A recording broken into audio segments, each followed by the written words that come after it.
3차 상법 개정안 자기 주식 소각 의무화를 골자로 하잖아요. 국회 본회의를 통과를 했습니다. 그러면서 시장에서 수혜를 받을 수 있는 종목 찾기 굉장히 분주하시죠.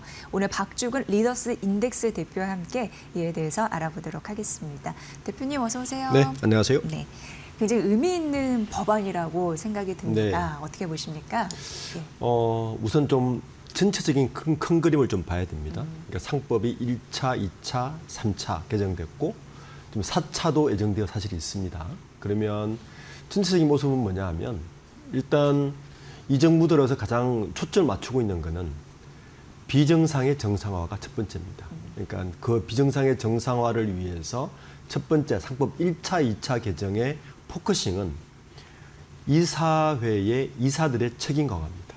이게 첫 번째 포커싱한 게 1차, 2차 개정이고, 그럼 이번 3차 개정은 어디에 포커싱을 한 거냐? 지배구조 선진화입니다. 그리고 그럼 4차 개정은 뭐냐?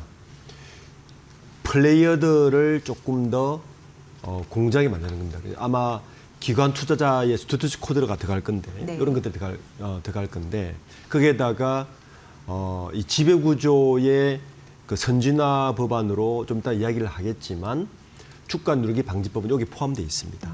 그러니까 전체적 큰 틀을 보면 아주 큰 틀은 비정상적인 자본시장을 정상화하는 과정으로 가면 충분히 개인 투자자들이 신뢰할 수 있는 시장으로 유입될 것이라는 믿음으로 지금 진행하고 있는데 1차, 2차 개정은 가장 상단에 있는 경영을 하시는 이사회들에 대한 어떤 책임을 확실히 강화시키겠다는 게 지금 통하고 있고, 이번에 3차 개정은 지배구조의 선진화를 위해서 우선 3차 개정 자사주 소각을 의무화시켰고, 그리고 주가 억누르기, 주가 누르기 방지법도 들어갈 것이고, 그리고 아마 4차가 되면 이제 플레이어들이 조금 더 공정하게 플레이할 수 있는 법안으로 따라갈 겁니다.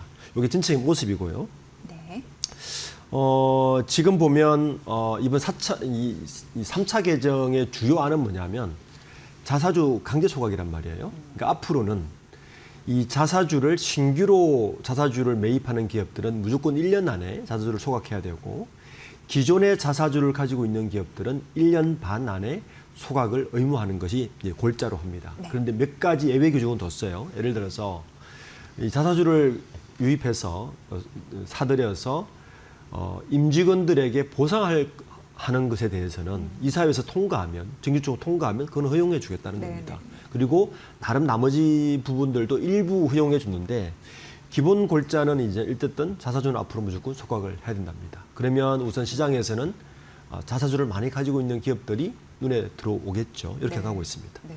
정책이 참 무서운 건가 싶은 부분이 상법 개정 통과 하루 만에 자사주 전량 소각하겠다라고 기업들이 등장을 네. 했습니다. 네. 대표적인 부분 좀 언급해 주시죠. 또 두산이 또 생각이 나네요. 네. 두산이 대표적이죠. 네. 우선 두산은 우리가 기억하겠지만 제가 이 자리에서도 한 1년 반 전에 몇 번 언급한 것 같은데, 네. 두산 로보틱스와 두산 에너빌리티의 강제 합병, 이게 때문에 굉장히 두드려 맞았죠, 사실은. 네. 그것 때문에 두산 이사회에서 이 법이 통과하자마자 26일 이사회에서 바로 보유 중이고 있는 320만 주를 전량, 이 중에서 아까 이야기했던 대로 그 임직원 보상 목적의 RSU, 그러니까 양도 제한 조건부 주식이죠. 이 RSU 물량인 63만 주를 제외하고 나머지 한 250만 주 정도를 전량 소각하기로 결정을 했습니다. 금액으로는 굉장히 큰 금액입니다. 이게 이제 원래는 두산이 당초 예정대로 하면 지난해 기준으로 16%대였던 자사주를 2027년까지 3년간 6%로 10%를 소각하겠다는 건데, 이거를 다 무시하고 전량 소각했기 때문에 바로 주가에 반영되고 있죠. 네. 뭐 자사주를 소각하면 바로 주가에 반영되니까.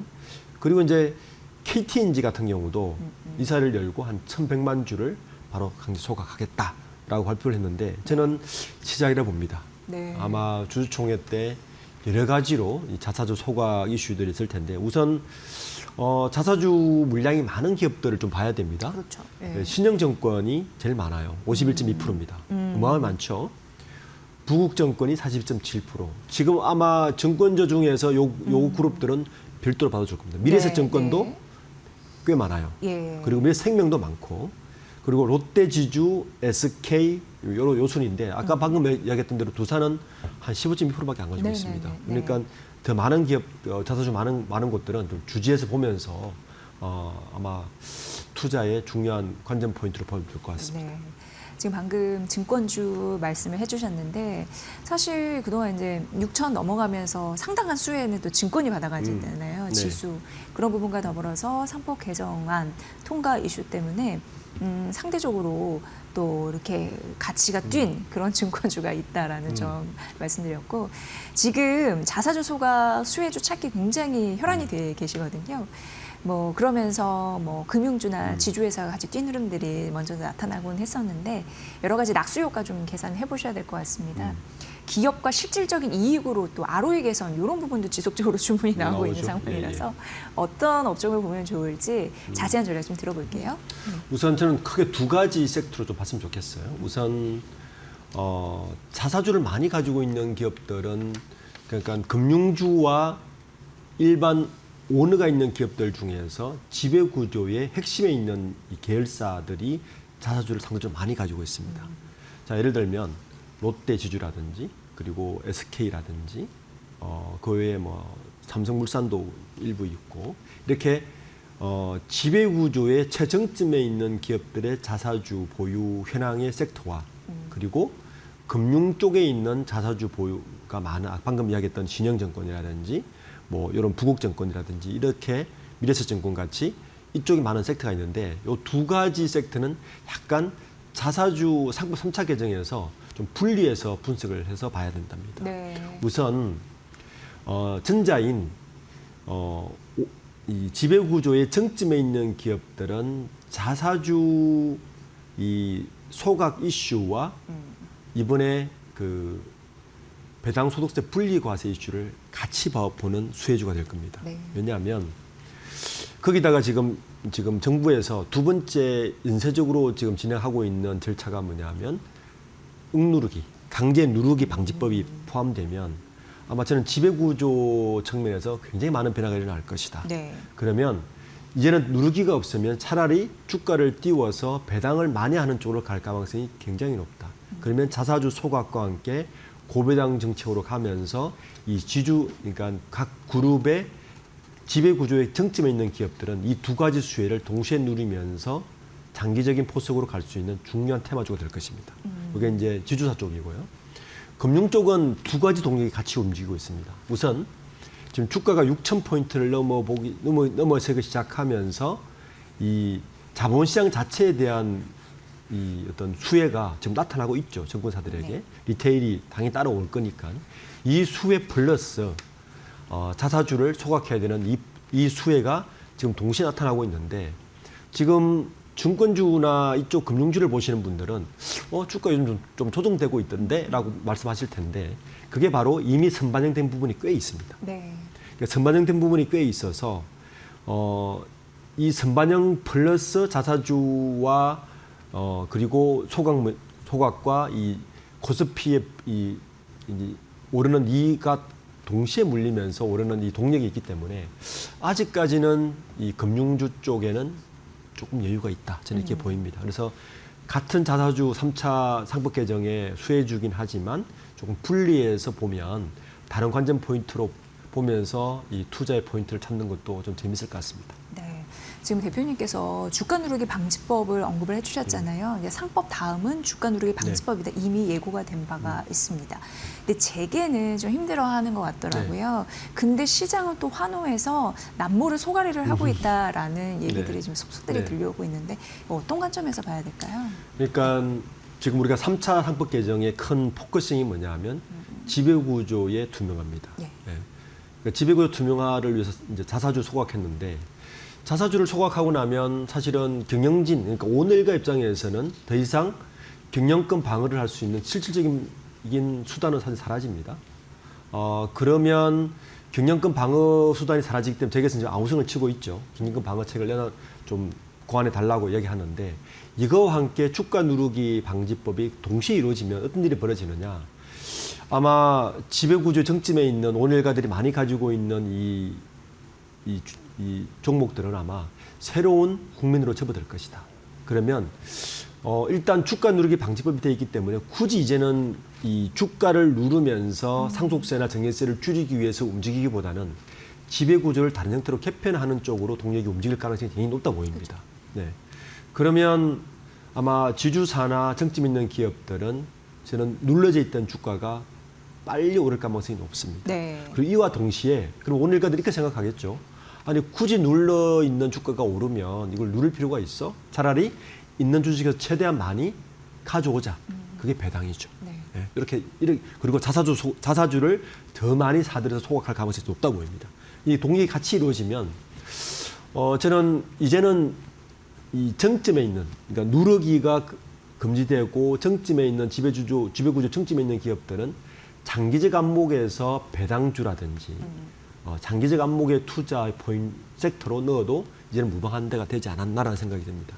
그렇게 봐야 되고 그렇게 되면 지금 몇몇 그룹들 있죠. 예를 들어서 뭐 현대모비스라든지 뭐 몇몇 경영권 승계를 해야 되는데 이것 때문에 경영권 승계를 머무르고 있는 기업들의 핵심 종목들은 좀 관심 있게 보면 제가 기회가 있으면 그 종목들을 줄여 삼아서 소개시켜 드릴 텐데 네네. 그 종목들을 보면 새로운 국민으로 분명히 접어들 가능성이 높다 이렇게 보입니다. 네.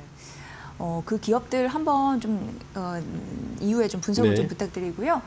상장 기업들이 이제 배당을 확대할 대표님 말씀 들어보니까 구조적인 발판이 이미 좀 마련이 네, 됐습니다. 그렇다면 올해는 확실히 고배당주 포트폴리오에 넣어놔야겠네요. 예. 네. 그럼 전성시대가 될 수 있겠죠. 굉장히 이제 장기적인 네. 가능성이 높아졌습니다. 지금 배당소득 분리과세의 기준이 뭐냐 하면 첫 번째는 단기 순이익의 40%를 배당하는 기업들에게는 배당소득 분리과세를 해주겠다.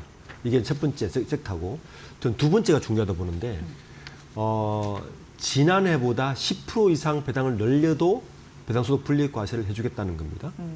그리고 25% 이상 배당 수익률이 있는 기업들은 10% 이상 늘리면 해주겠다 그러니까 이 두 개를 합치면 어떤 일이 벌어지느냐.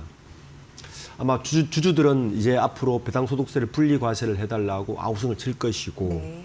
그러면 기업들은 10%씩 배당을 늘릴 가능성이 굉장히 높아질 것이고 이렇게 되면 이제 우리나라의 이제 6천, 7천 넘어가면 자본시장 형태가 단타 위주에서 중장기 투자로의 태세 진환이 이루어질 가능성이 굉장히 높다. 저는 이렇게 보입니다. 네. 6천 이상에 계속 머무르면 그러면 아마 많은 은퇴하신 투자자분들은 배당의 고배당을 줄 수 있는 그리고 배당 소득 분리과세가 있는 쪽으로 종목으로 몰릴 가능성이 굉장히 높습니다.